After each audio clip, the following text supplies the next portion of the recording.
दोस्तों नमस्कार। मैं हूं रोहित कौशिक और आप देख रहे हैं रोहित संवाद।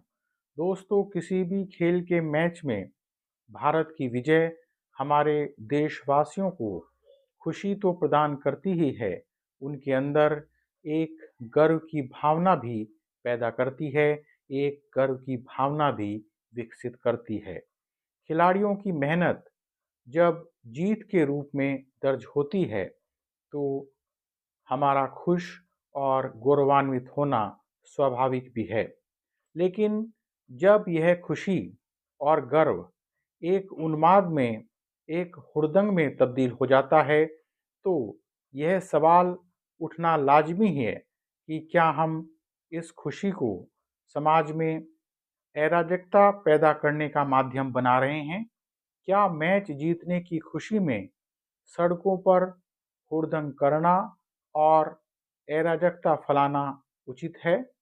क्या मैच जीतने की खुशी में सड़कों पर हुड़दंग और अराजकता फैलाने की इजाज़त दी जा सकती है? रविवार यानी 9 मार्च को भारत ने न्यूजीलैंड को हराकर चैंपियंस ट्रॉफी जीत ली। निश्चित रूप से यह हम सभी के लिए खुशी की बात है, गर्व का विषय है। इस जीत के बाद जमकर पटाखे फोड़े गए और सड़कों पर हुड़दंग भी किया गया। कई जगहों से ट्रैफिक जाम होने की खबरें भी आई हैं, ट्रैफिक जाम होने की शिकायतें भी आई हैं। आप कह सकते हैं कि यह हमारा देश है और अपने देश के जीतने की खुशी में हम क्या पटाखे भी नहीं फोड़ सकते?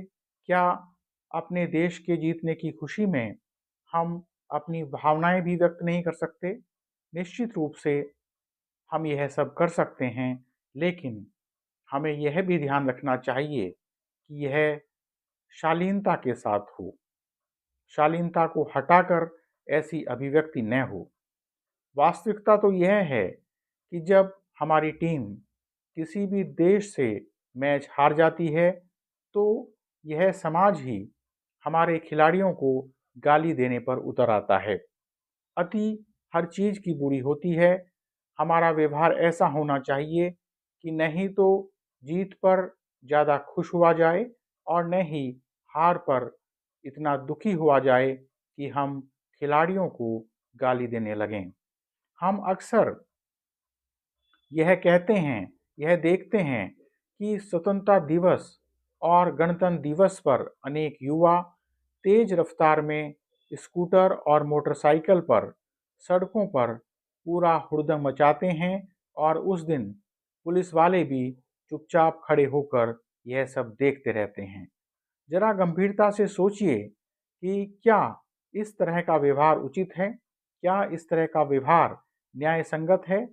दोस्तों, मध्य प्रदेश में इंदौर के पास महू में भारत द्वारा चैंपियंस ट्रॉफी जीतने के बाद जुलूस निकालने के कारण विवाद हो गया और पथराव तथा आगजनी की घटनाएं भी हुई। चैंपियंस ट्रॉफी जीतने के बाद महू में 100 से ज़्यादा लोगों ने 50 मोटरसाइकिलों पर सवार होकर जुलूस निकाला।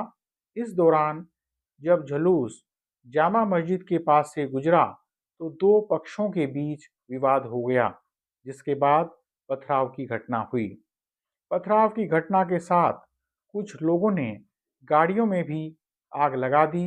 इंदौर के एसपी ग्रामीण के अनुसार जुलूस में कुछ लोगों ने मस्जिद के बाहर पटाखे फोड़े। इसके बाद दोनों पक्षों में विवाद की स्थिति उत्पन्न हो गई। इस घटना पर मध्य प्रदेश के एक भाजपा विधायक ने कहा कि भारत में रहने वाले हर नागरिक से मेरा एक निवेदन है कि जब भारत जीते तो सब जीत का जश्न मनाओ। जब आप अपने बेटा बेटी की शादी करते हो तो आतिशबाजी करते हो, तो जब भारत जीतता है तो आप आतिशबाजी से नफरत क्यों करते हो? अगर तुम्हें इन पटाखों से इतनी ही नफरत है तो तुम्हें डॉक्टर मोहन यादव की सरकार के डंडे के पटाखे खाने पड़ेंगे।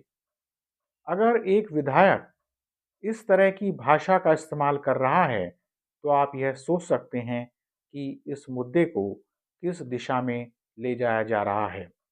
दोस्तों, निश्चित रूप से किसी भी विवाद में पथराव करना और आगजनी की घटनाओं को अंजाम देना गलत है।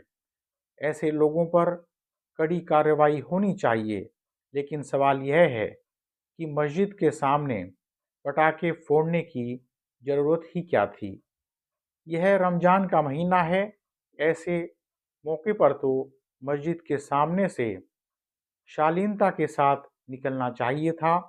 अक्सर यह देखा जाता है कि जब भी हिंदू भाई मस्जिद के सामने से कोई जुलूस निकालते हैं तो वे तरह-तरह के नारे लगाते हैं। आपको नारे लगाने हैं तो फिर मंदिर के सामने, मस्जिद के सामने नारे नहीं लगाने चाहिए, मंदिर के सामने नारे लगाने चाहिए। रामनवमी पर निकलने वाली शोभा यात्रा हो या फिर हिंदुओं के किसी और त्योहार पर निकलने वाली शोभा यात्रा हो, उसे मस्जिद के सामने से ही क्यों गुजरना चाहिए? और अगर गुजरने की इतनी ज़्यादा मजबूरी हो तो राम के नाम के नारे क्यों लगाने चाहिए? शांति से भी आप वहाँ से गुजर सकते हैं, शांति से वहाँ से गुजर जाना चाहिए। अगर हम अपने आचरण से भाईचारा कायम नहीं कर सकते तो फिर हमारी धार्मिकता का क्या अर्थ है?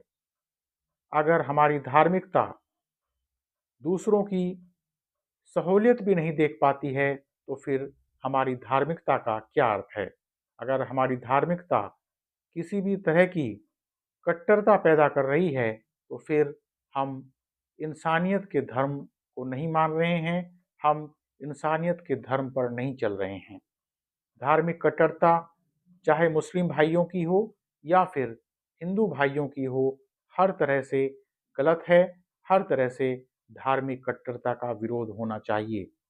अगर हिंदू भाई मुस्लिम भाइयों से कुछ अपेक्षा करते हैं तो हिंदू भाइयों को भी मुस्लिम भाइयों की अपेक्षाओं पर खरा उतरना होगा।